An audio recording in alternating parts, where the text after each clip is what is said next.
E aí eu vou estar em duas... Eu vou estar em duas... Ah, agora apareceu. Isso aí. Sim, apareceu. Beleza.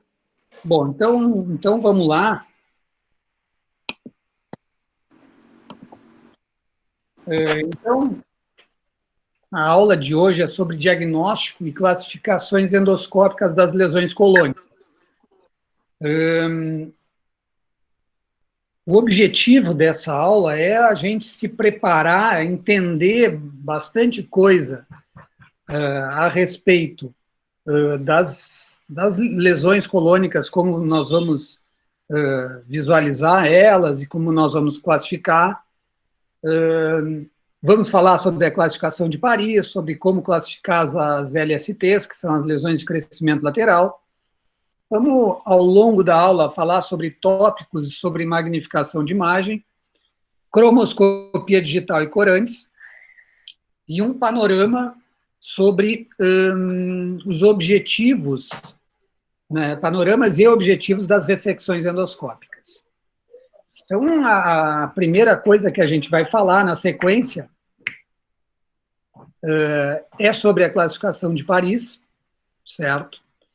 E essa classificação foi uma classificação criada para a gente padronizar a descrição e o diagnóstico de lesões neoplásicas superficiais do trato digestivo. Essas lesões neoplásicas superficiais, eu deixo claro ali, ó, que é um termo endoscópico, certo? É como aquilo que a gente está vendo, no caso, aquelas lesões, elas vão se apresentar endoscopicamente para a gente. E essas lesões, elas englobam todas as lesões precoces, os cânceres precoces, e as neoplasias epiteliais benignas, sendo elas adenomas ou lesões serrilhadas. De modo que as lesões superficiais, elas abrangem tanto o câncer precoce quanto as neoplasias epiteliais benignas, no caso, os adenomas e os serrilhados. Quando a gente fala em câncer precoce, já é um conceito já bem fundamentado, mas é importante a gente, numa aula, a gente vai falar sobre lesões colônicas, a gente deixar claro, né? A gente não pode se esquecer que que o câncer precoce são aqueles cânceres que são limitados à mucosa e à submucosa, independente do status linfonodal. Por quê? Porque sabemos que tem algumas dessas lesões, dependendo da sua profundidade que ela assume na camada submucosa, que elas aumentam muito a chance de lesões,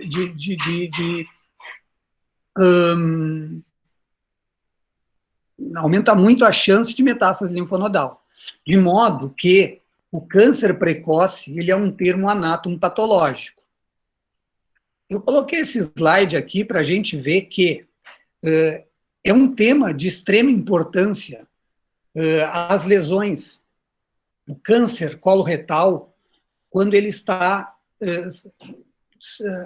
restrito à mucosa e à submucosa, tanto que as lesões T1, se a gente jogar elas, né, e fazer uma busca no PubMed, a gente vai ver, eu fiz essa busca aí uns dias atrás, 2.241 referências, sendo que a gente vê que nos últimos anos esse número cresceu estrondosamente, certo? Porque justamente porque o diagnóstico endoscópico dessas lesões nesse período aqui, ele subiu muito, né, na sua acurácia, conseguindo se mexer muito e se discernir que tipo de tratamento a gente iria dar. Por quê? Porque sabemos que a gente pode, nas lesões nos T1, a gente pode ter tanto aquelas lesões que têm indicação de tratamento endoscópico, quanto tratamento cirúrgico. Então, quando a gente fala em lesões superficiais, né, que repetimos, então, isso é um termo morfológico, certo? Das classificações, a classificação de Paris, uma classificação morfológica, endoscópica. Então, a gente tem alguns tipos de lesões que são essas lesões superficiais. Nós temos, primeiro, as lesões superficialmente elevadas, né? As lesões deprimidas, as LSTs, que são lesões de crescimento lateral, e para aqueles que não são ainda muito, que esse termo não é muito familiarizado, são lesões que crescem mais para os lados, né, lateralmente, e que são classificadas como LSTs a partir de 10 milímetros. Então, antes de 10 milímetros, são lesões planas e a gente não classifica como LST. A partir de 10 milímetros, lesões de crescimento lateral, certo? Só que essas lesões, elas não ultrapassam a camada submucosa. Então, a gente, mais uma vez, enfatiza que é um termo endoscópico, um termo morfológico. Antes da gente entrar e esmiuçar toda essa questão de diagnóstico, porque o que nós vamos falar nessa aula é sobre diagnóstico dessas lesões, a gente tem que entender qual é o objetivo quando a gente pega o aparelho, identifica uma lesão e quer dar uma classificação para aquela lesão. O nosso objetivo não é para ser bonitinho, escrevendo laudinho ali, bonitinho, que é uma lesão, Paris tal, classificação de CUDO tal, ou classificação JNET tal, não. Nosso objetivo é porque, de acordo com aquela estratificação que a gente vai dar, com aquela classificação que a gente vai dar para aquela lesão, a gente vai inferir, né, que tipo de lesão que ela é, inferir qual é o resultado anatomopatológico que a gente tem se a gente biopsiar ou ressecar aquela lesão, certo?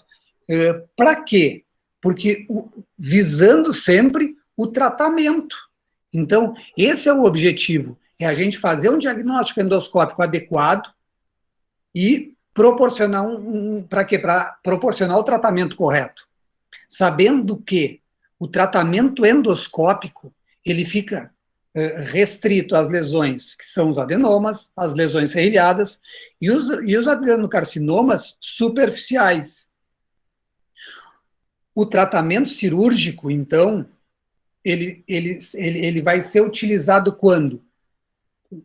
Nos adenocarcinomas, que tem uma invasão profunda da camada submucosa, ou lesões avançadas.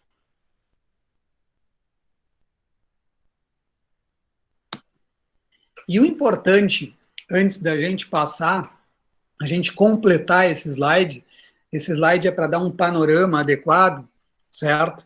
O que a gente quer com o tratamento? Todo tratamento das lesões, a gente quer a cura total daquele tipo de lesão, certo?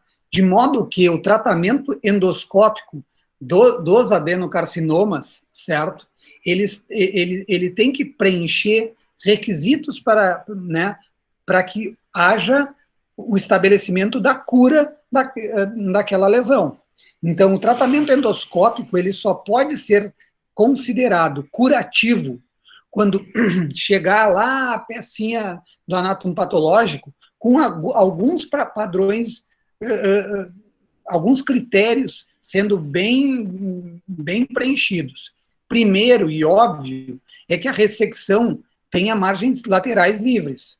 Então, isso é o fundamental para qualquer tipo de ressecção endoscópica, tanto no cólon, quanto no estômago, como a gente já falou anteriormente, e no esôfago.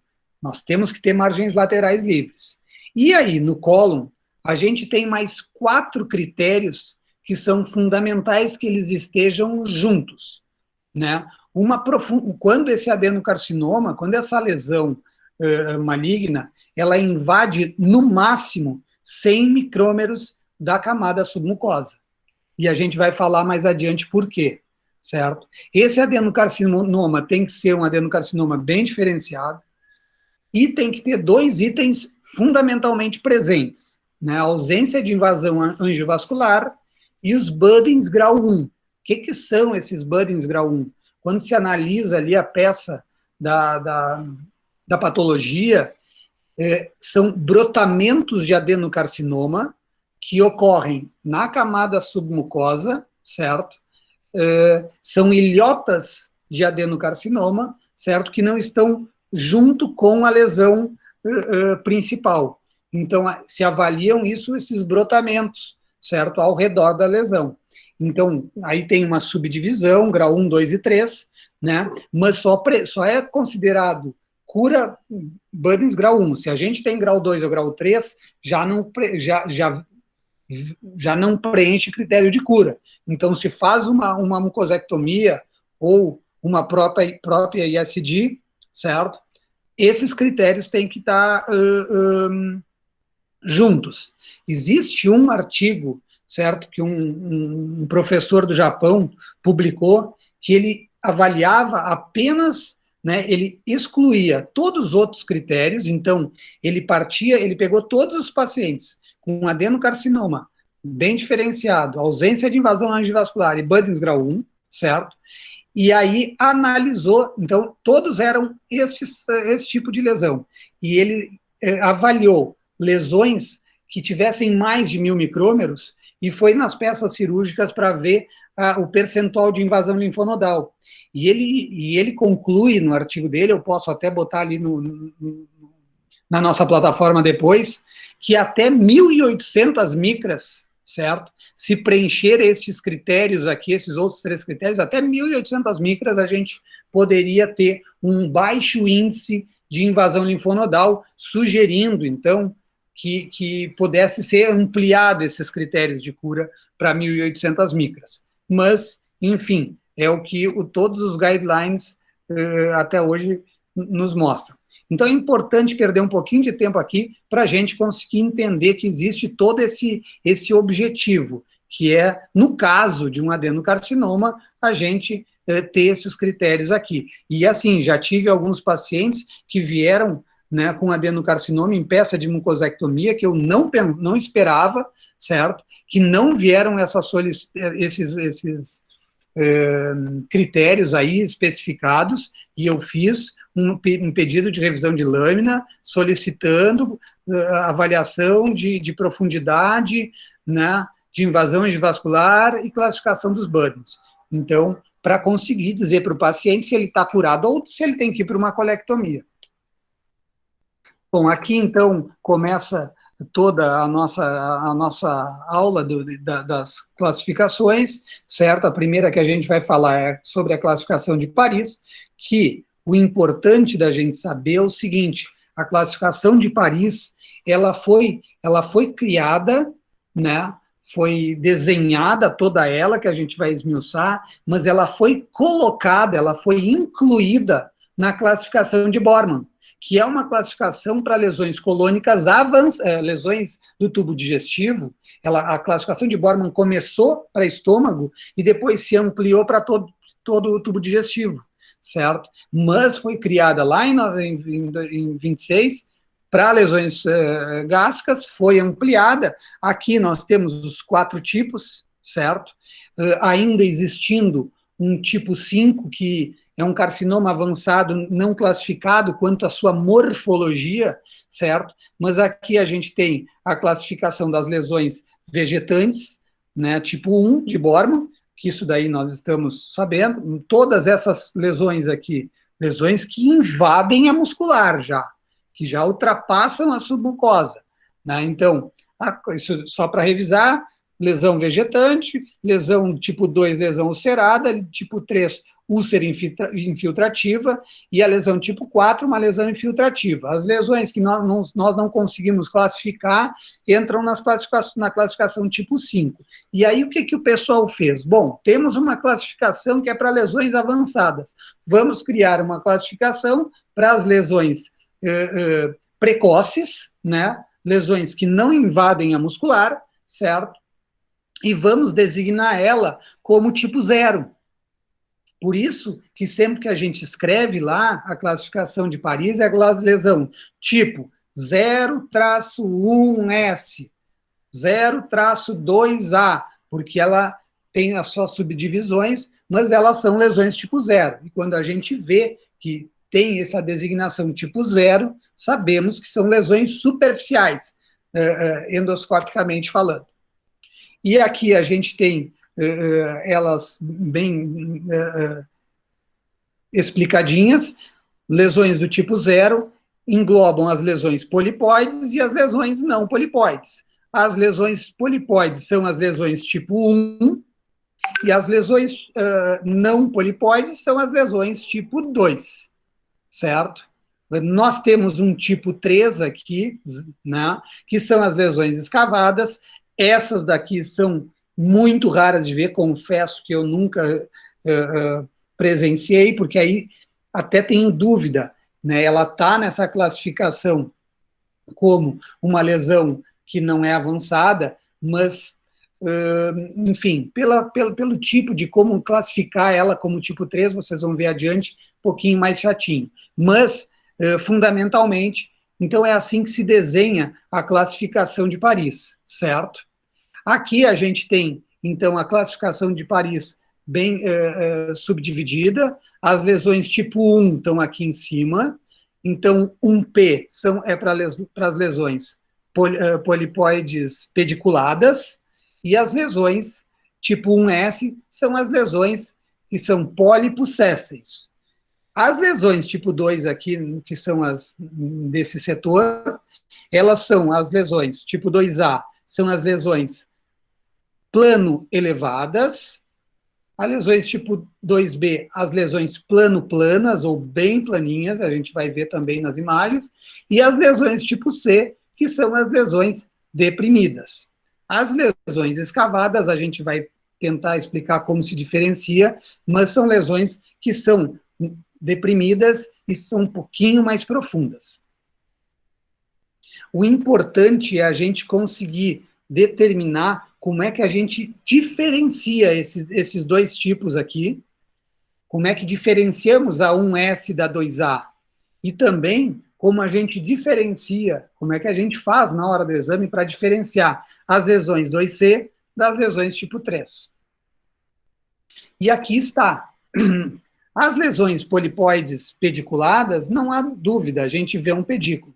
Mas as lesões tipo 1S, o que tem que se fazer? Isso está no artigo, na classificação de Paris, no artigo, eu até já botei na plataforma. Então, como é que se faz? Se coloca uma pincinha do lado da lesão, deitadinha, se sabe, então, que essa altura dessa pinça tem 2,5 milímetros. Se o topo da lesão passa por cima, né, está acima da pinça fechadinha, a gente sabe que é uma lesão 1S.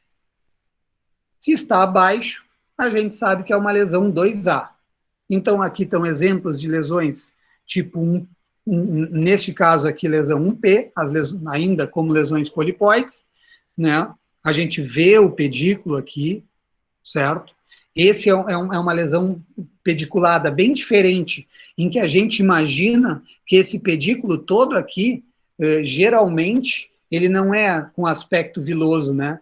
O pedículo, ele tem, na grande maioria das vezes, tem, como essa imagem aqui, mucosa normal, e a gente vai ver a cabeça do pólipo sendo de aspecto adenomatoso. Aqui, então, a mesma lesão, certo? Com várias tomadas. Esse daqui, a maioria dessas imagens são minhas ali da Fugast, certo? Aqui, já nesse canto inferior direito, já com uma cromoscopia com o índico carmim, certo? Para analisar a superfície, né, que a gente tem das criptas, mas basicamente o importante é a gente ver esse pedículo longo. Aqui começam as lesões tipo 1S, também são lesões polipóides. Esses daqui são os pólipos sésseis que a gente designa nos nossos laudos e que a gente fala. Então, esses pólipos, a gente colocando a pinça do lado, o topo dele vai ser mais alto que a altura da pinça. Aqui a outra lesão, e aí vamos, para a gente treinar o que seria uma coisa e outra. Aqui falando das lesões plano elevadas, né? Aqui está a pincinha do lado, é o esquema. Então, lesão plano elevada, pinça mais alta do que a lesão plana, então, essas são as mais difíceis de a gente detectar no exame de colonoscopia, e as lesões tipo C, é importante salientar que a profundidade da área deprimida, ela é menor do que a altura da pinça, então esta profundidade aqui tem que ser menor que 2,5 milímetros. Quando tu identificas uma lesão e tu acreditas que essa profundidade da área deprimida ultrapassa essa altura, tu estás frente a uma lesão tipo 3, que realmente não é muito comum, a gente vai ver nos números para frente. Então, aqui tem uma lesão plana, certo? Aqui tem uma lesão plana, e elas são difíceis de se encontrar no exame colonoscópico. Por isso que tanto as lesões planas, quanto as lesões plano elevadas, no caso, né, tipo 2A, quanto as lesões plano-planas, como eu falo, e as lesões plano-deprimidas, a gente tem que saber quais aspectos que a gente tem que lançar a mão para achar elas. Porque as lesões polipoides elevadas, né, as lesões, os pólipos sésseis, existe fundamentalmente alteração no relevo. E isso daí torna eles mais fáceis de serem detectados. Mas essas lesões, independentemente do tamanho, elas podem ter o quê? Uma alteração na cor, tanto para uma hipercromia em relação à mucosa normal, quanto para uma hipocromia, certo? E elas podem produzir, como elas estão na superfície colônica, elas podem promover um apagamento da vasculatura submucosa. Então, isso é importante, é procurar a interrupção de vasos quando a gente está fazendo o exame. Porque pólipo séssil nós vamos detectar.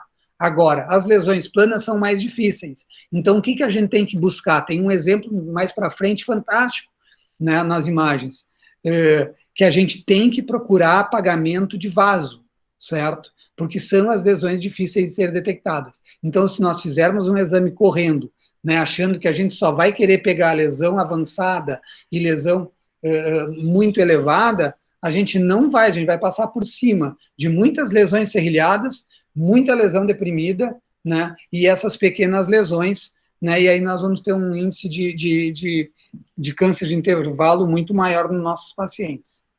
Aqui está a lesão, ó. Aqui a gente, onde é que ela está? Ela está aqui embaixo, certo? E aqui a gente já consegue, botando um índigo carmim, certo? Isso é um exame de 2017, vejam aqui, certo? A gente joga o índigo carmim, né, que é um corante de contraste, ele não é absorvido na mucosa, né? Ele só contrasta os sulcos da mucosa, o sulco, né, e as criptas das lesões, então a gente consegue fazer um delineamento bem importante da lesão. Então, tem dúvida, vai lá, joga um corante ou aplica, né, uma cromoscopia digital. Aqui, essa imagem ela vai se prestar depois para a classificação de Kudo, mas também é um exemplo de uma lesão tipo 2A, né? Notem aqui já as criptas bem demarcadas, né? Então, são lesões que as criptas bem lineares, alargadas, são criptas 3L da classificação de Kudo, mas a gente consegue ver bem direitinho elas tomando um formato retilíneo, ou curvo, mas um trajeto curvo bem discreto. Essa foto está muito bonita. Aqui a gente tem outro tipo de lesão 2A, né, com essa área estrelar no centro, podendo até ser designada como 2A mais deep, né, com uma pseudodepressão ali, que não está na classificação de Kudo, né, nem de Paris, mas, na classificação de Paris, mas a gente tem que atentar muito para essas imagens, assim, que nos enganam no topo das lesões, né? Mas a classificação de depressão vocês vão ver bem importante. Aqui uma lesão bem planinha, né? Só que notem que ela é elevada, ela tem a elevação, certo? Ela não é uma lesão 2B, ela é uma lesão 2A. E é o que a gente encontra muito, certo? Por isso que quando a gente está fazendo laudo lá nas aulas, se a gente quer ser categórico Se a gente quer ser categórico, aqui é a impressora, se a gente quer ser categórico, a gente tem, e acadêmico, a gente tem que classificar isso como uma lesão plana elevada 2A de Paris. E aqui colocando a pinça do lado, notem que ela está abaixo da altura da pinça. Então, o que confirma que é uma lesão 2A. Olha lá, uma outra tomada e a lesão está bem abaixo. Então, é uma lesão que deve ter 1,5 milímetros de altura. E aqui as lesões 2B. São lesões bem planas, difícil de detectar, muito característica das lesões serrilhadas, certo? E aqui o apagamento dos vasos é que a gente deve procurar bastante nas colonoscopias, principalmente no cólon direito, que é onde elas são mais prevalentes, né? Então, para achar isso aí, a gente vem vendo os vasos, pum, interrupção dos vasos abrupta. Vamos fazer uma cromoscopia, olhar mais de pertinho, porque pode ter uma lesão plana, uma lesão serrilhada. Aqui já mais de perto, se vocês notarem aqui, esse é um aparelho que tinha magnificação de imagem, na época que nós tínhamos esses aparelhos na Fulgast, e aqui esse dispositivo aqui em cima, ó, é bem semelhante àquela imagem que a gente tinha nas câmeras fotográficas, em digitais, logo que apareceram, que a gente puxava o zoom ótico e vinha até aqui esse tracinho. Isso daqui, tu tá realmente aumentando a imagem. A partir desse tracinho é o zoom digital, em que o pixel é aumentado de tamanho. Então, tu tem uma perda na qualidade da imagem. Notem que aqui, para avaliar a superfície, eu já puxei um pouco da magnificação. E aí a gente consegue ver que essas criptas aqui são redondinhas e alargadas, que são as criptas tipo 2O, né? Que é um adendo da classificação de Kudo, que a gente vai ver para frente, mas que é característica das lesões serrilhadas. Notem que lá atrás fica tudo borrado. Por quê? Porque a gente coloca o foco em cima da lesão. Aqui, então, a gente tem uma classificação, uma lesão 2C, essa daqui bem borderline, com a lesão tipo 3, mas essa imagem eu peguei do artigo de Paris, né? Do artigo da publicação. Então, peguei, coloquei como lesão 2C, mas talvez aqui a gente possa gerar alguma dúvida.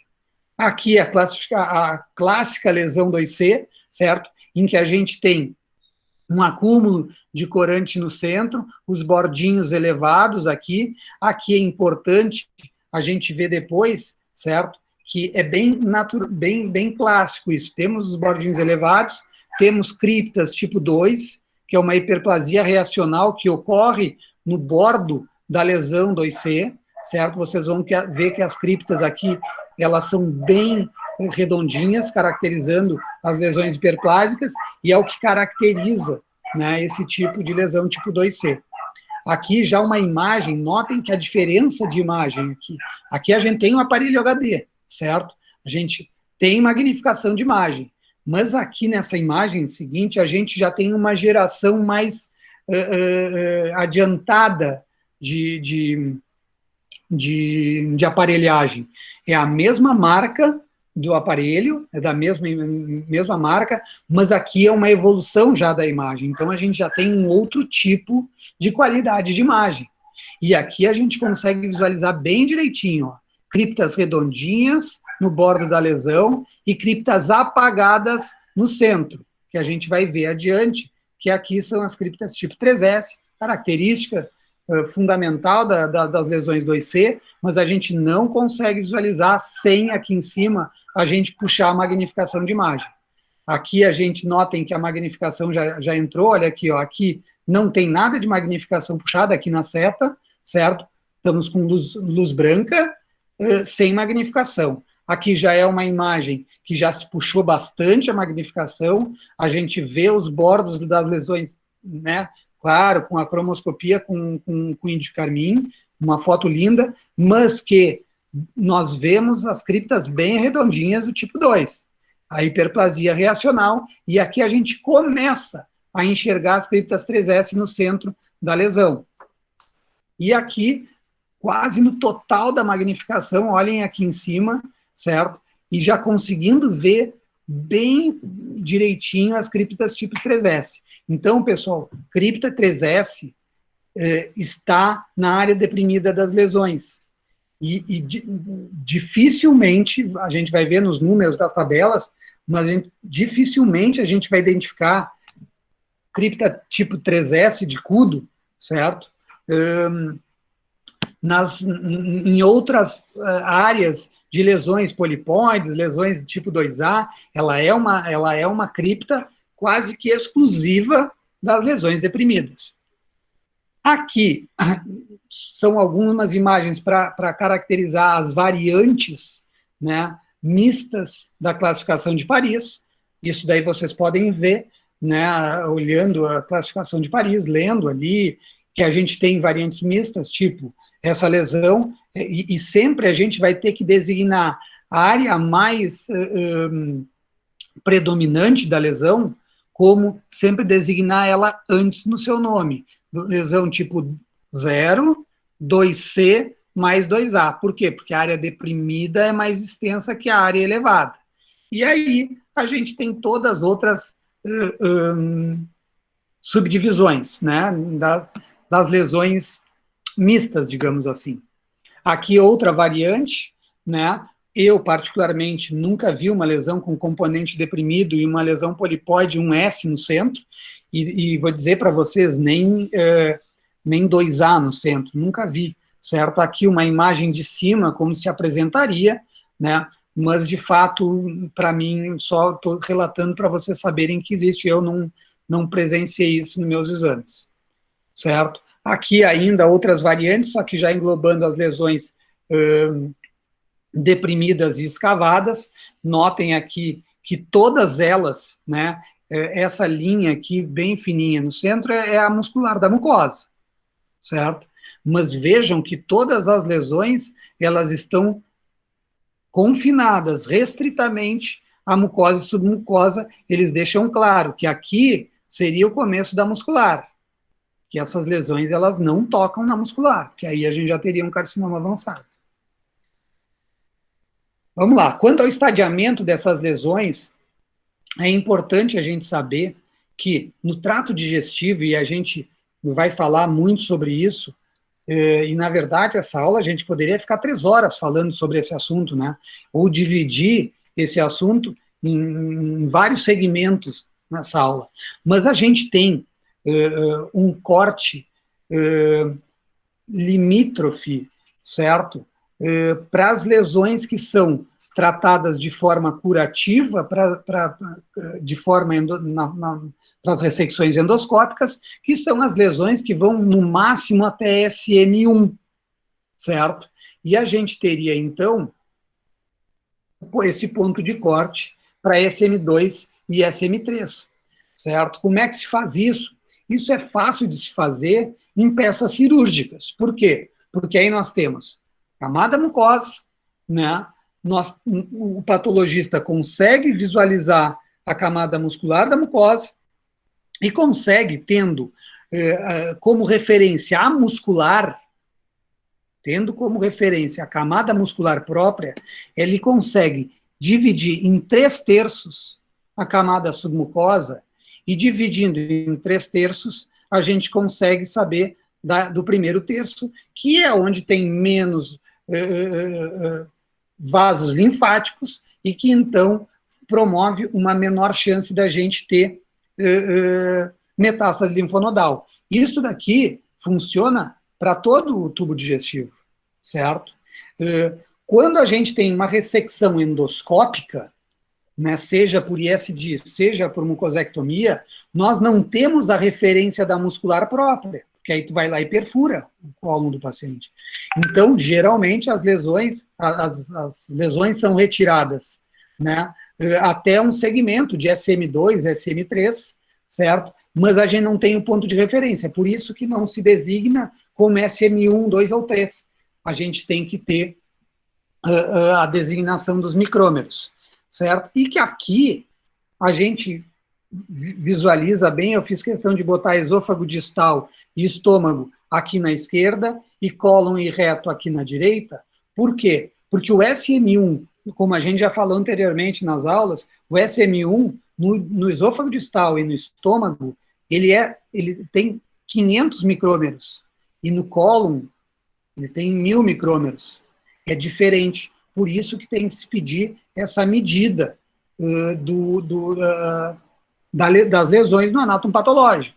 Sendo que, então, as lesões do tipo 1 aqui, tanto no estômago e esôfago, quanto no cólon, né, as lesões tipo 1, elas são passíveis de tratamento curativo se preencherem aqueles outros critérios. Se a gente tiver uma lesão deste tipo aqui, que invade, né, SM2, aí a gente pega, passou dos 1000 micrômeros, a gente está autorizado a mandar o paciente para o cirurgião, né? Muitas vezes isso antes da ressecção, nós não temos como saber, a gente só supõe pelas classificações, mas depois vem o estadiamento patológico da lesão na peça da ressecção endoscópica, que vai designar, de fato, qual o tipo de tratamento. Aqui, importante esse slide que comprova isso que a gente estava falando, é o grau de invasão linfonodal dessas lesões. Então, falando em cólon, a gente tem aqui as lesões que ficam restritas a SM1, menos de 1% fazem invasão linfonodal, certo? Enquanto a partir de SM2, esse número já aumenta, certo? Então, isso daqui é importante porque nos mostra o porquê deste limite, certo? Aqui em cima eu coloquei os mesmos números de estômago, só que, claro, vejam como aqui tem um dado a mais.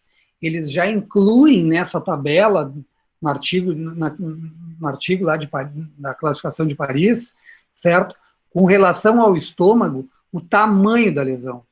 E aí, por isso que a gente tem o número de 3 centímetros lá como critérios de ressecabilidade no estômago, porque os mais de 30 milímetros já tem um grau de invasão muito maior e que não suporta a designação como um tratamento curativo. De modo que eu botei aqui esse slide para fixar que o câncer precoce, né, endoscopicamente falando, ele não é sinônimo de tratamento curativo. Por quê? Pode invadir SM2, e aí a gente tem que avaliar direito o paciente, né? Ele não é sinônimo de tratamento endoscópico, ele não é sinônimo de ausência de invasão linfonodal. Aqui, quanto à morfologia dessas lesões, falando em classificação de Paris somente, a gente tem aqui duas tabelas, certo, de 2 centros diferentes, né, que tem um número total de lesões avaliadas, num 9.500, no outro 3.600, certo?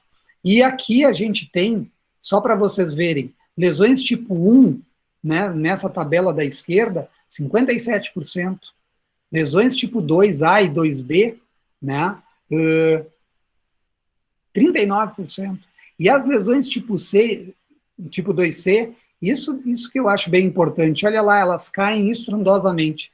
E olha lá as lesões tipo 3. Eles não acharam essas lesões em nenhuma das séries, né? Aqui se repetem mais ou menos esses números, quando as lesões tipo 1 são as mais prevalentes, e as lesões tipo 2 também com um número grande. E aí caindo muito as variantes com componente deprimido. Aqui, com relação unicamente às lesões deprimidas, tem vários grupos que publicaram aqui, certo? Sendo que um estudo foi um estudo multicêntrico, com 8 grupos lá no Japão, com 66 mil casos, né? 66 mil lesões, certo? E dessas 66 mil, só 1,9 tiveram componente deprimido. E a gente olha em todos os outros grupos, com os mais diversos Ns, a gente vê que o número de lesões deprimidas é muito baixo.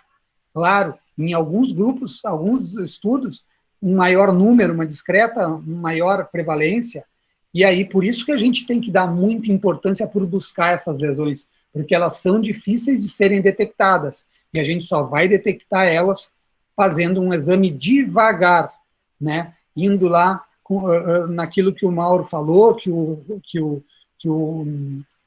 Rafael falou na sua aula, com o tempo de retirada do aparelho. Por isso que é importante, porque aquele nosso colega que tira o aparelho em menos de 6 minutos, dificilmente ele vai conseguir prestar atenção em todos aqueles critérios ali, padrão vascular,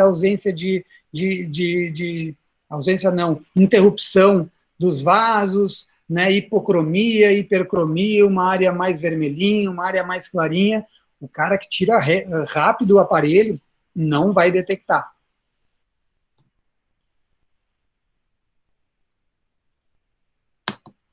Então, aqui é uma tabela que nos fala quanto à invasão, certo, da camada submucosa. E a gente salienta aqui os números das lesões tipo 2C. Vocês veem que desde as lesões, certo, que tem menos de 5 milímetros, já tem um alto índice de invasão da camada submucosa. E à medida que elas aumentam de tamanho, aqui 6 milímetros, 44%.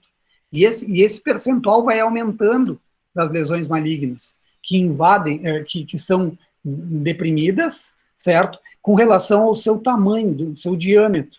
Enquanto nos outros tipos de lesões, olhem aqui, a gente tem muito baixa prevalência da invasão, né, da submucosa, e a gente nota aqui um número elevado nas lesões maiores. Então, o tamanho importa, certo? A gente tem que buscar as lesões pequenas, porque, de repente, se a gente não acha 5 anos depois, certo? Que é o que designa como periodicidade para a gente repetir a colonoscopia de exames normais, notem que uma lesão que já tem uns 15 milímetros, 20 milímetros, ela já aumenta muito a chance de invadir a camada submucosa.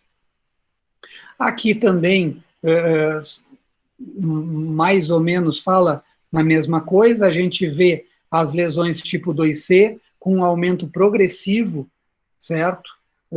De penetração da camada submucosa, estudos com um grande número, né, de lesões, 25 mil lesões, certo?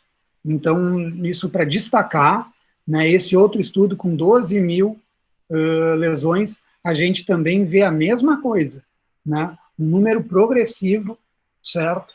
De invasão do câncer que invade a submucosa.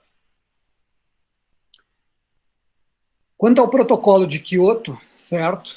A gente vai falar um pouquinho. Eu chamo a atenção aqui para vocês verem, aqui eu sublinhei que dentro de um protocolo que foi designado, né, para classificar lesões, para determinar tipo de tratamento, a gente tem inúmeros especialistas, mas o nome do nosso país está marcadinho ali, graças a um mestre nosso, que, na verdade, fez a escola lá da FUGAST, hoje ele não está mais conosco lá na FUGAST, professor Cláudio Rolim Teixeira, certo?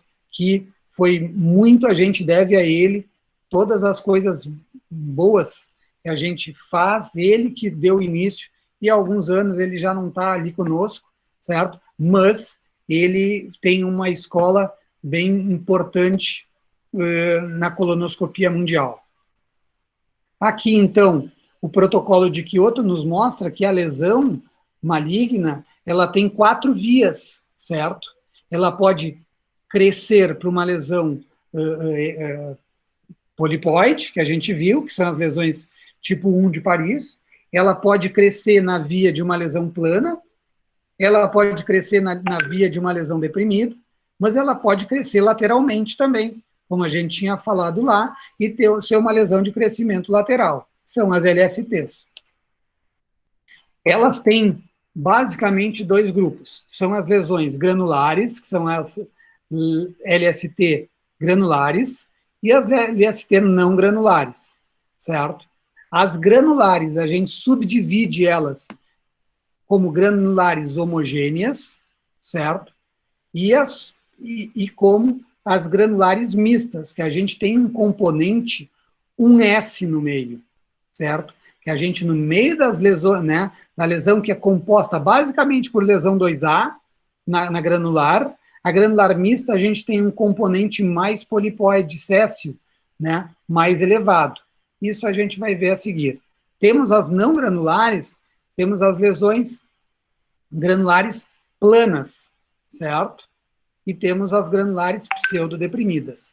Isso daqui, pessoal, vocês têm que ter bem claro na cabeça, porque lá, na hora de escrever o laudo, tem que pegar e botar direitinho, certo? Então, aqui, a gente tem uma lesão granular homogênea, que aqui, inicialmente, com luz branca, depois já com o índio carmim. Notem uma coisa importante, que eu sempre falo, as classificações, elas estão muito linkadas ao grau de insuflação do cólon. Notem que aqui é a mesma lesão, certo? De um lado e de outro. Mas que de um lado o cólon está mais insuflado e no outro menos, aqui à esquerda. Não, à direita. E ela estar menos, o cólon estar menos insuflado, faz com que as lesões se projetem mais. Se tu insufla mais, o cólon, a parede colônica fica mais esticada e elas parecem lesões mais planas.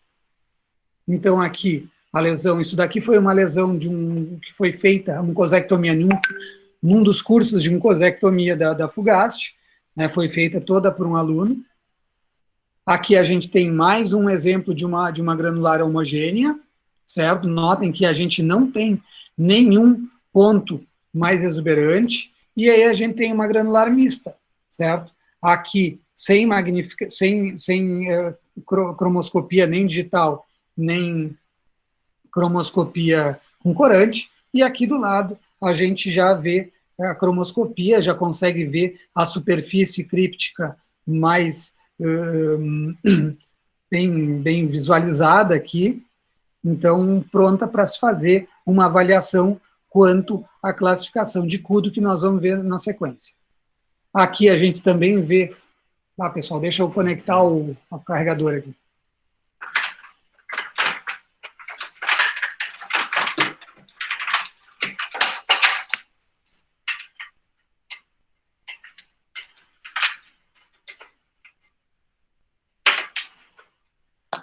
Nossa Senhora.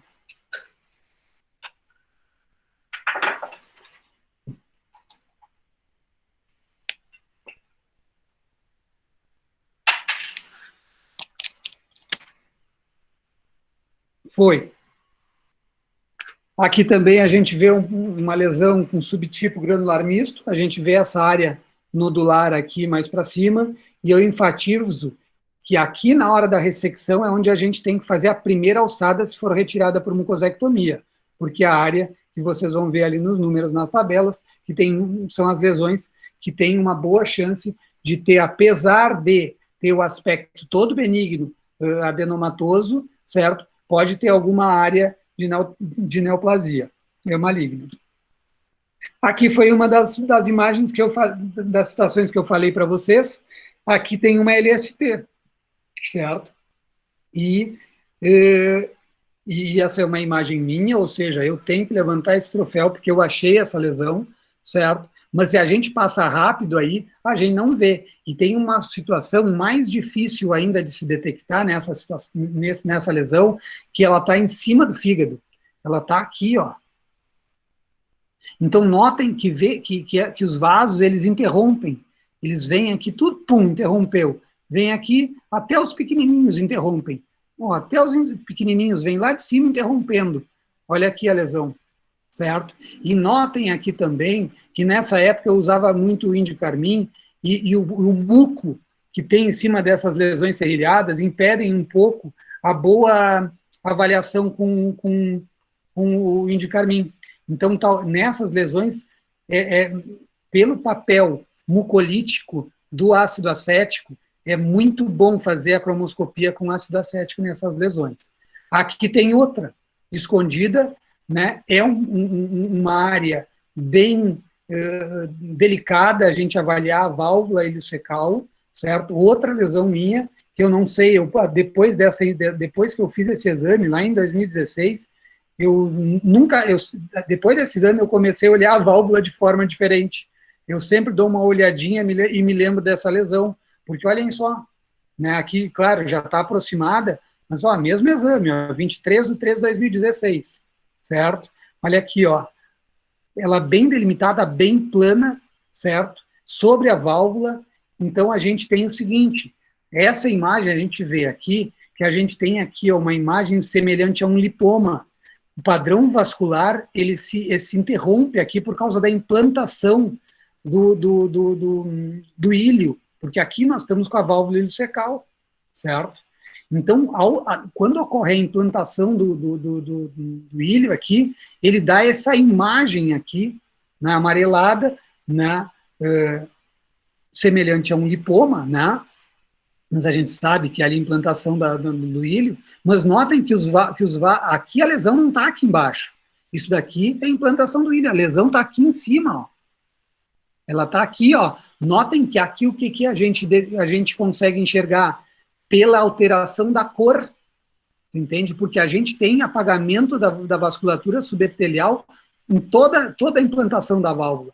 Aqui a gente não tem. Aqui a gente vê pela alteração da cor, né? Então, examinem muito bem a válvula ileofecal. Aqui são dois estudos diferentes, dois grupos diferentes, certo? Que avaliaram as LSTs com menos de 20 milímetros e mais de 20 milímetros, e aqui está a prevalência de invasão da camada submucosa, certo? Das lesões que possuíam câncer, né? Então, a gente vê que as lesões que mais invadem, certo? São, nestes estudos aqui, são as lesões com mais de 20 milímetros, certo? E as lesões não granulares. Por quê? Porque é fundamentalmente a lesão pseudodeprimida, que faz parte desse grupo das não granulares, que é responsável por esse número mais alto. Aqui a gente também tem uma tabela mostrando que as lesões homogêneas, as granulares homogêneas, elas têm uma baixa incidência de invasão, notem aqui, abaixo da linha, certo? E a gente tem aqui, ó, as lesões pseudodeprimidas, que são um subtipo das não granulares, né? A gente tem aqui, olhem, a quantidade, né, o percentual das lesões que invadem. As lesões com mais de 30 milímetros, todas invadiram, né? E as lesões com mais de 20 milímetros também têm um percentual elevado de invasão. Bom, na sequência eu vou falar sobre a classificação de Kudo, mas antes eu fiz esse slide faz uns dias porque eu queria dar um panorama para vocês histórico, né, da evolução da imagem na colonoscopia, e eu acho importante mais eu falar para vocês sobre essa evolução. Na sequência vão ter slides que eu vou passar bem por cima de algumas classificações para apresentar para vocês, para elas, para dar mais um fator histórico do que aconteceu, certo? Com a imagem da colonoscopia, para que vocês entendam mais amplamente do que a gente está fazendo lá todos os dias. Então, final da década de 60, que foram aparecer os fibrocolonoscópios, né? Até então eram dispositivos diferentes, certo?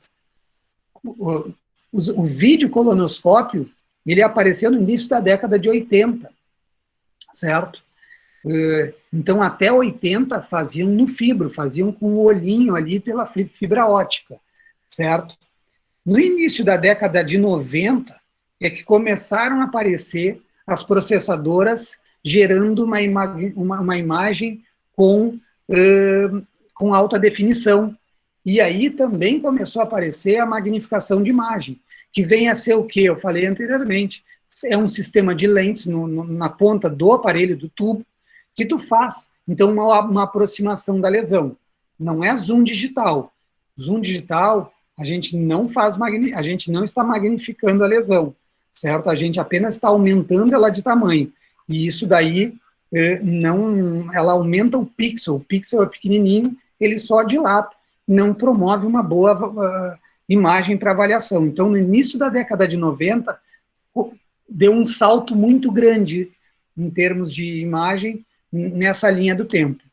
Em 96, com esses dois dispositivos, a magnificação de imagem e com a utilização do índigo carmim como método de cromoscopia, então o professor Kudo lançou a primeira classificação da superfície das lesões e fez uma inferência de que tipo de cripta tinha a lesão e fazia uma avaliação de que tipo de qual tipo de resultado anatomopatológico cada tipo de lesão tinha de acordo com a sua superfície, certo? E isso daí vieram muitos estudos depois que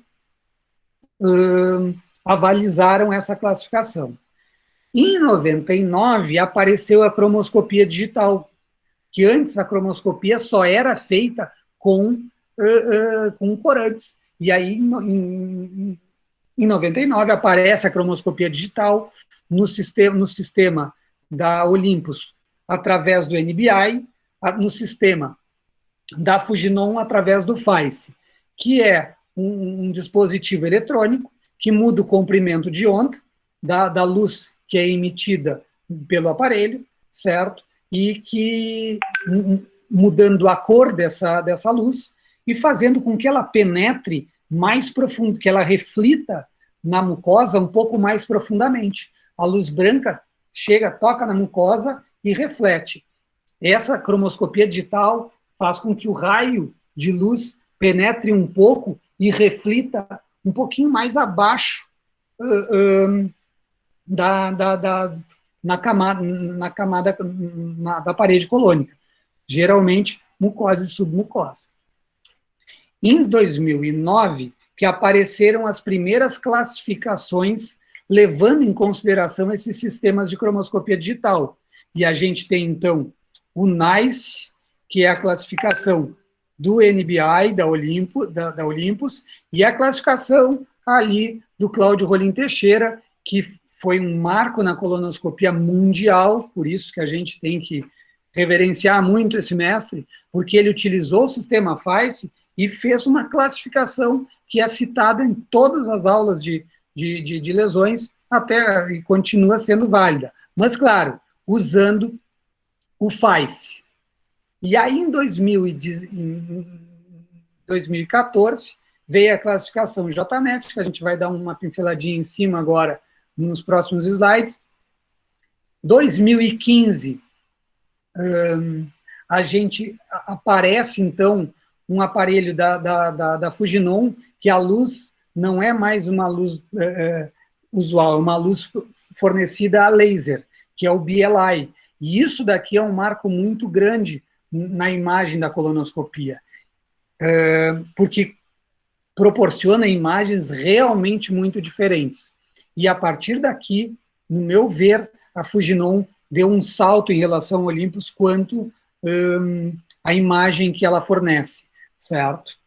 E aqui a gente, já em 2020, começa a falar em robótica e começa a falar em inteligência artificial, que aí são outras conversas que a gente pode ter aqui. Mas eu, particularmente, zero experiência com esses novos adventos.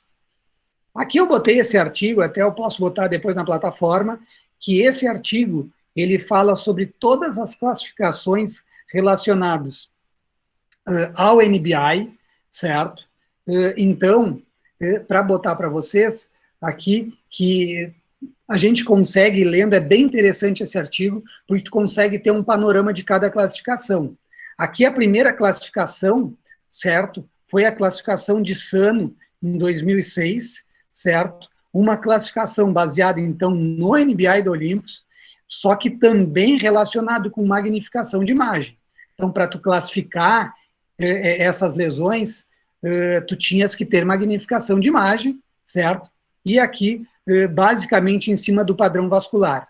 Em 2008, a classificação de Hiroshima apareceu, certo? Também utilizando o NBI e a magnificação de imagem, só que aqui ela agregou a avaliação da superfície críptica das lesões, certo? E aí pode-se falar muito dessas classificações. E em 2009, quando se lançou a classificação do NICE, também veio a classificação do Cláudio, né? Mas essa classificação que eu achei interessante, certo? Que ela foi lançada para que a gente pudesse fazer uma classificação das lesões sem a utilização da magnificação de imagem, certo? Sem a utilização, baseado na cor das lesões, no padrão vascular e na superfície críptica, mas utilizando todos esses 3 critérios aqui, cor, vasos e superfície. E, por fim, a classificação JNET, que vem sendo muito utilizada, só que eu vou dizer para vocês, acho que para utilizar essa classificação a gente tem que ter um aparelho muito, muito moderno, certo? A gente tem que ter um aparelho Full HD, certo? Com magnificação de imagem, certo? E com dispositivos de cromoscopia digital bem avançados, que já não são mais os simples que foram lá lançados em final de 99. Aqui a gente entra na classificação de Kudo, certo? Então, a gente tem a classificação, as lesões tipo 1 são as classificações. Deixa eu só fazer uma coisa aqui, pessoal.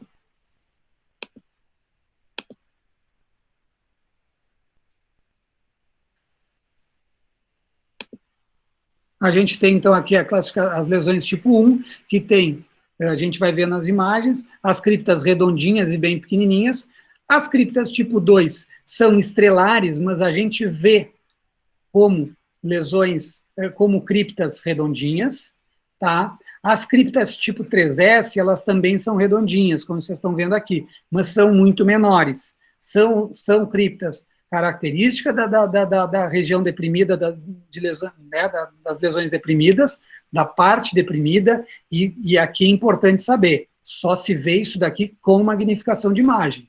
Então, quando a gente vê uma lesão deprimida, e a gente vê a parte deprimida plana, lisinha, pode ter certeza que ali vai ter, né, criptas tipo 3S. Se está uma imagem bem adequada, pode ter certeza que ali vai ter criptas 3S se a gente utilizasse um aparelho com magnificação. As criptas tipo 3L são criptas longas, alargadas e retilíneas. As tipo 4, elas já têm esse padrão cerebroide, como a gente fala, tem esses giros. E as criptas tipo 5, elas são subdivididas em 5I de irregulares e 5N sem estrutura, certo? Mas a gente não consegue determinar um padrão adequado dessas criptas. Claro que a classificação de Kudo, mais uma vez, é uma classificação utilizando magnificação de imagem para esse tipo de lesões, né, desse tipo de criptas, 3S tipo 5, certo? E utilizando o índigo carmim. Aqui, uma tabela mostrando que as lesões tipo 1 e 2 são tipo 1 da mucosa normal, tipo 2 das lesões ou serrilhadas ou lesões hiperplásicas, que não necessitam tratamento, certo? Na verdade, serrilhadas não, as lesões hiperplásicas.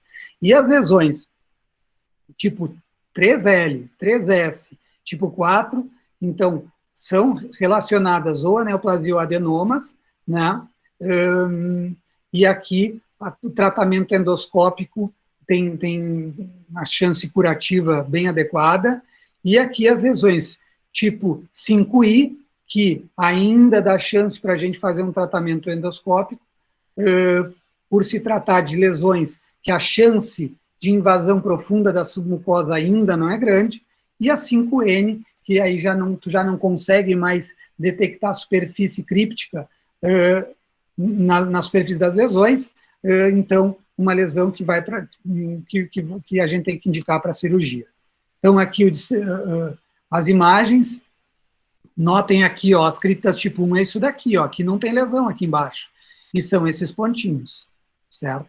As criptas tipo 2, aqui em cima, a gente só vê pontinhos maiores, então, as criptas redondinhas, certo? Umas maiores se consegue delimitar. Aqui, as criptas tipo 3L, já longuinhas, retilíneas, certo? Aqui a gente vê criptas tipo 2, nessa região, mas aqui criptas tipo 3L, certo? Então, aqui no centro dessa lesão. Aqui são as criptas tipo 2O, que são criptas tipo 2 alargadas. O O é de open. Então, essas lesões são as lesões serrilhadas. A gente vê um acúmulo de muco aqui na superfície, então dificultando um pouco até a avaliação dessas criptas, mas isso daqui são as lesões serrilhadas. E notem que a gente não tem magnificação aqui, e a gente está vendo elas bem dilatadas em relação aos tipos 2. Aqui outro tipo, que a gente não tem magnificação e também não tem cromoscopia aqui, e aqui já com a cromoscopia, notem aqui do lado as criptas tipo 1, da mucosa normal, e aqui as criptas 2, mais abertinhas, característica serrilhada, aqui aquela mesma imagem que eu mostrei no início, notem aqui as criptas bem longas, retilíneas, alargadinhas, mas realmente não fazem grandes giros, então bem clássico. Aqui mesma coisa, que a gente já está magnificado nessa imagem, né, mas a gente nota as criptas bem lineares, mas alargadas. Aqui a mesma coisa, todos os mesmos padrões. E aqui, então, a gente tem uma lesão 2A mais 2C, certo? Notem que aqui a gente tem até 2A, no caso, seria porque esse bordo da lesão, existem áreas com criptas 3L, mas se nós não tivéssemos essas criptas 3L aqui, a gente designaria ela só como tipo 2, como tipo C, né, como um Paris 2C. Notem no centro que aqui a gente está magnificado, essa imagem está com uma magnificação, olhem aqui em cima no cursor, tem tudo isso aqui puxado em magnificação, e a gente consegue identificar as criptas bem pequenininhas aqui, tipo 3S, o que não se veria sem magnificação. Aqui aquela mesma imagem do início, notem que a gente está com muita magnificação puxada aqui, só assim para enxergar as criptas tipo 3S no centro, e na periferia a gente vê a maior parte de criptas tipo 2, de uma hiperplasia reacional, repito, que faz com que o bordo se eleve, mas é uma lesão tipo 2C de Paris e tipo 3S, classificação morfológica das criptas de Kudo. Aqui a gente já tem a lesão tipo Kudo tipo 4, notem que essas lesões, que essas criptas já têm esses giros, esse padrão cerebroide, caracterizando o tipo 4. Aqui a mesma coisa, essa imagem também é minha, e aqui eu achei que poderia vir nessa parte aqui do pólipo um adenocarcinoma, porque eu tinha dificuldade achava que aqui, nessa região, poderia ter criptas tipo 5I, certo? Mas veio só um adenoma viloso. E aqui as criptas tipo 5, eu peguei essa imagem de uma lesão maligna, vocês vejam que tem bastante muco aqui, mas é um padrão que não se consegue definir, então ficando um padrão tipo 5I. Aqui, essa lesão deprimida, certo? Uma lesão do professor Cláudio, certo? Vejam que tem essa área aqui deprimida, ou até já podendo se falar que é uma lesão tipo 3, né? De Paris, com essa área escavada, teria que fazer essa medida aí, mas podendo já ir para isso. Então, né, conferindo uma chance maior de já ter uma invasão mais profunda para a submucosa. Aqui, puxando a magnificação, a gente consegue ver que aqui a gente não identifica direito o padrão das criptas, e aqui no centro eu não consigo identificar, mas acredito que aqui seja um padrão 5N. Aqui, então, uma relação da morfologia das lesões com padrão de criptas, certo? Então, só que mostra isso tudo que a gente já falou, certo? As lesões tipo 3L são as mais prevalentes aqui, ó, e as criptas, né, com relação às lesões polipoides, notem, grande número, né, de lesões polipoides e das lesões que não são deprimidas, né, as lesões tipo 2A e 2B, e assim sucessivamente. Aqui as lesões tipo as lesões 3S de Kudo, notem que são lesões que são criptas. A classificação 3S de Kudo, elas são classificações de criptas quase que exclusivas, né, nas lesões deprimidas. Aqui também até citam em lesões tipo 2A e 2B. Eu confesso para vocês que não vi. As lesões tipo 4, enfim, e aqui as lesões tipo 5. Aqui, começando as lesões e a parte final da aula, começando a questão dos corantes, eu vou falar basicamente sobre o Lugol, pelo visto sobre azul de metileno, ácido acético e indicarmim, tá?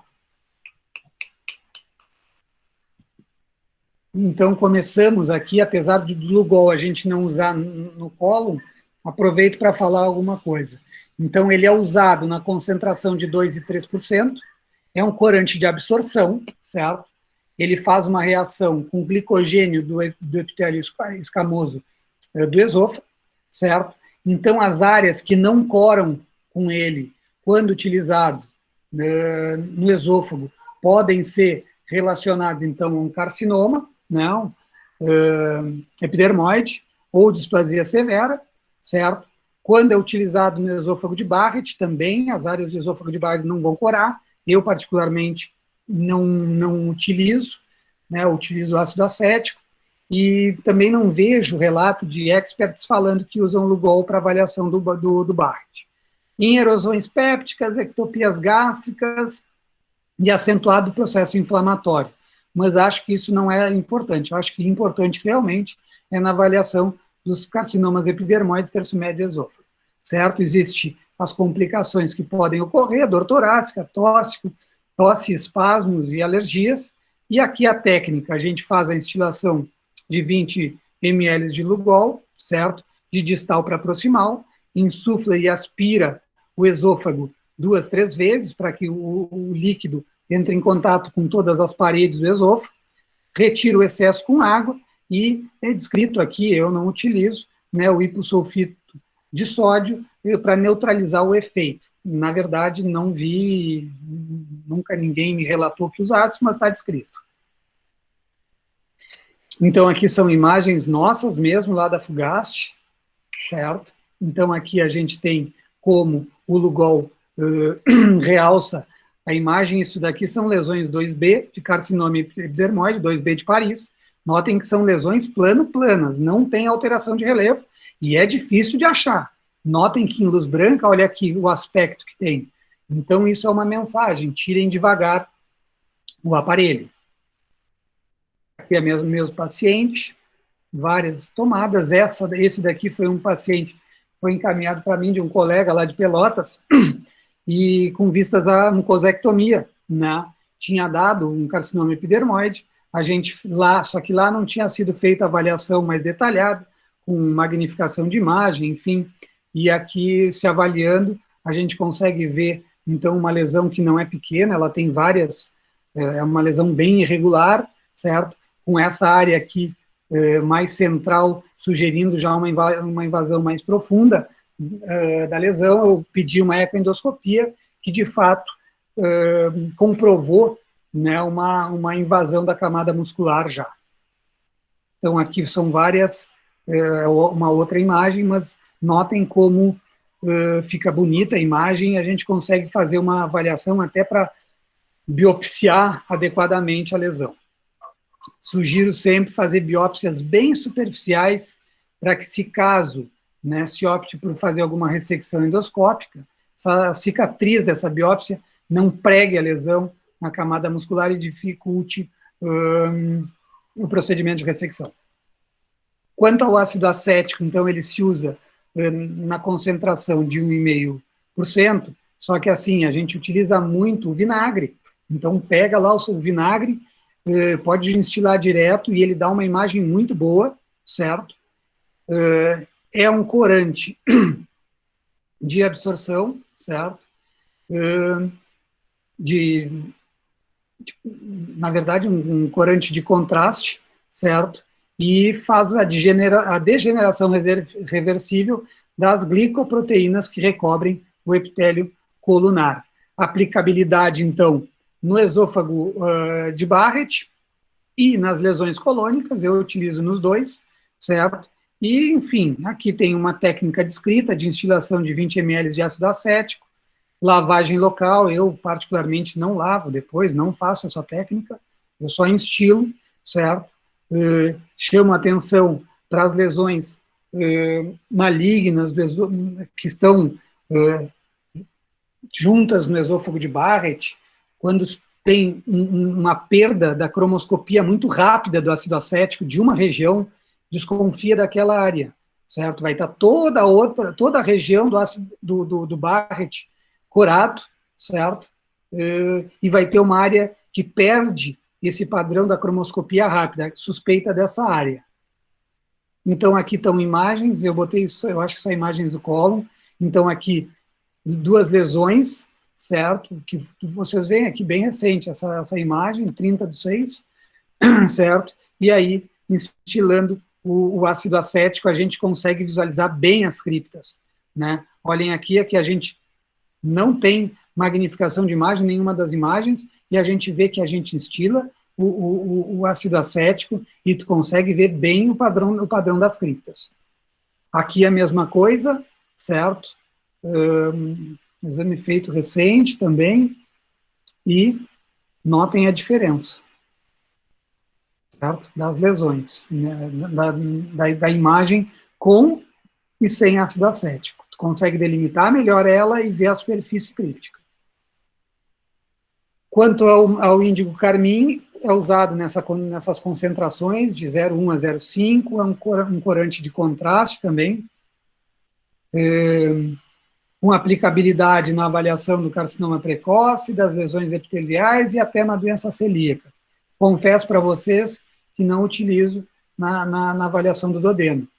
É um corante muito usado aqui no estômago, duodeno e cólon, está descrito como mais usado, enfim.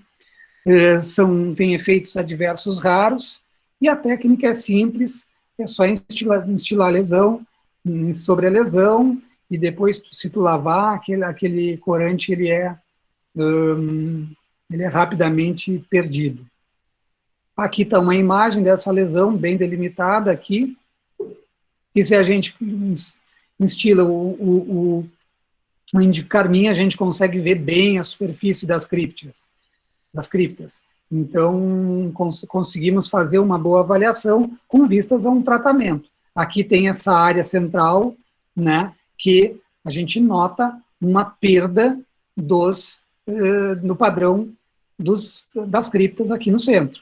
Então, aqui é uma lesão deprimida, ela tem um componente elevado aqui nos lados, né, mas ela tem uma pseudodepressão aqui, né, uma LST, certo? Tem mais de 10 milímetros, e a gente vê essa área de pseudodepressão. Então, é daquelas lesões que tem um maior número de chance de invasão da submucosa. Aqui a mesma imagem, com magnificação já sendo utilizada, e aqui novamente a mesma imagem lá que a gente botou no começo. Então, uma imagem que, apesar de uma excelente aparelhagem, o índigo carmim, né, provavelmente a cromoscopia digital não fosse muito boa, não estivesse usando, ou o colonoscopista mais familiarizado com a utilização do índigo carmim. Aqui são outras lesões, né, aqui uma lesão 2A com uma pseudodepressão ali, com criptas 3L na periferia, e até no centro a gente vê aqui, ó, que são criptas 3L, por isso que é chamada de 2A mais deep, né? Aqui também a gente consegue visualizar as criptas 3L no centro, então não dá para, do meu ponto de vista, não dá para designar como uma lesão deprimida.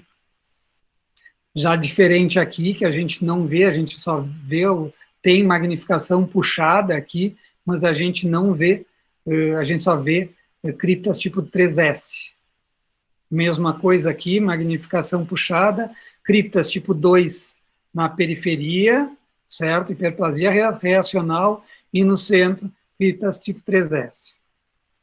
Aqui, mesma coisa, criptas 3L, em toda a lesão, uma LST aqui, que já deve ter uns 3 centímetros. E aqui a gente entra com as lesões, com as imagens, né, utilizando o BLI, certo? Utilizando, então, luz a laser com cromoscopia digital mais avançada. É uma outra imagem, a gente não precisa dos corantes, mas a gente vê que a gente consegue ver bastante o padrão dos vasos na superfície. Então, se usa aqui a classificação JNet, certo? Que se consegue avaliar as criptas e o padrão vascular. Aqui a gente tem uma outra lesão, luz branca, que visualizada mais de perto com BLI aqui. Nova lesão.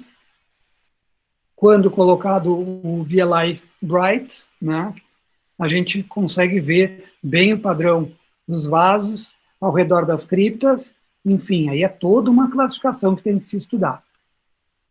Aqui uma lesão com uma depressão, certo?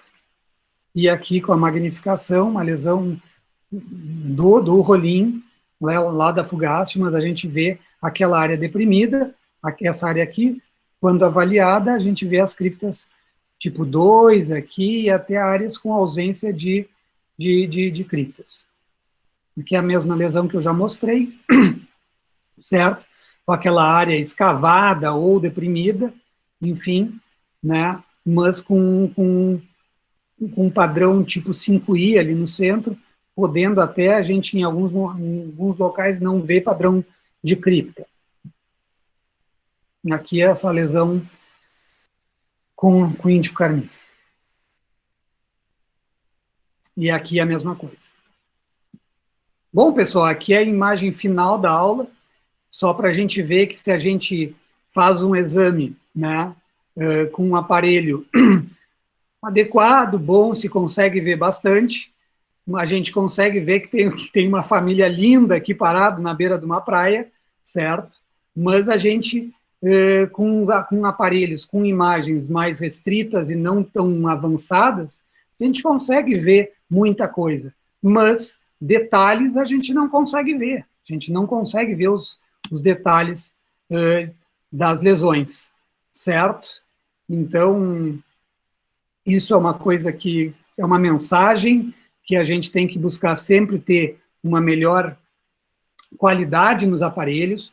Hoje em dia, nós temos uma dependência muito grande, a qualidade do colonoscopista ela é fundamental, sem dúvida.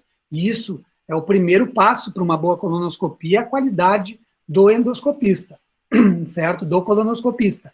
Mas eu venho vendo que quanto mais a gente ouve experts falar e mais vê palestras, a gente vê a dependência que a gente está criando para detectar lesões mais precoces, fazer diagnósticos mais apurados.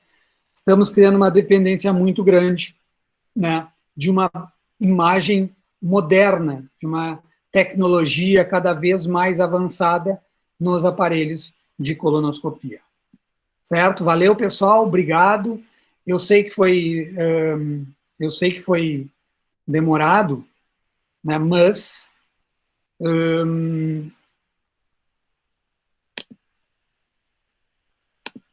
sei que foi demorado,